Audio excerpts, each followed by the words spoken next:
Brief history of chemistry. Did you know materials such as plastic, synthetic rubber, sulfuric acid and medicines like our favorite antibiotic penicillin all originate from the chemical industry of early Muslims, who were chemistry revolutionaries? In fact, the word chemistry in Arabic is kimia, with al as the definite article, thus alchemia meaning the chemistry, or alchemy in Old English. Today, we will discuss who made early discoveries in chemistry, what they were, and how they are contributing towards our modern society today. The father of chemistry. Can you guess who he is? Yes, he is Jabir ibn Hayyan, or Jibber as known by the West, was son of a druggist.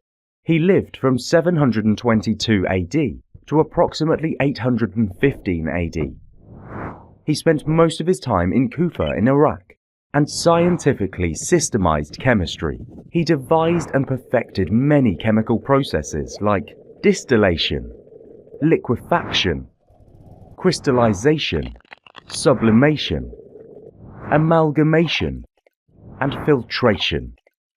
Most of these processes are still used the same way today, his most famous being his distillation process. The glassware he used were also designed by him, most of which are still shaped the same way. He also built a precise scale which weighed items 6,480 times smaller than a kilogram, or 2.2 pounds.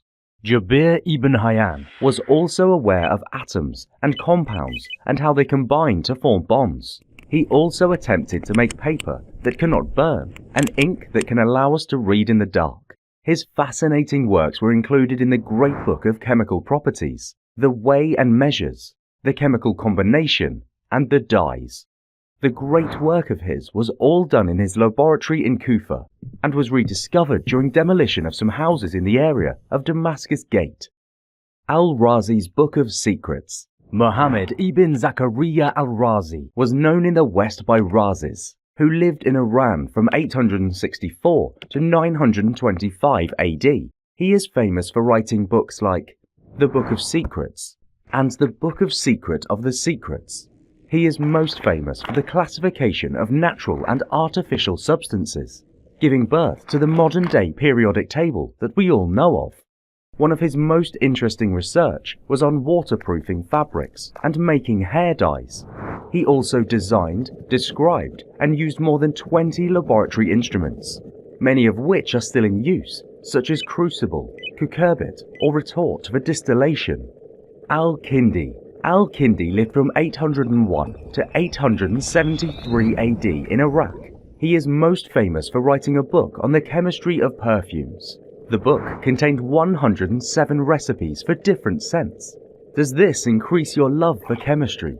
Do you have a great idea that can inspire you to write a chemistry book one day? Stay tuned as we dive deeper into the intriguing field of chemistry and give you answers to some of your greatest questions.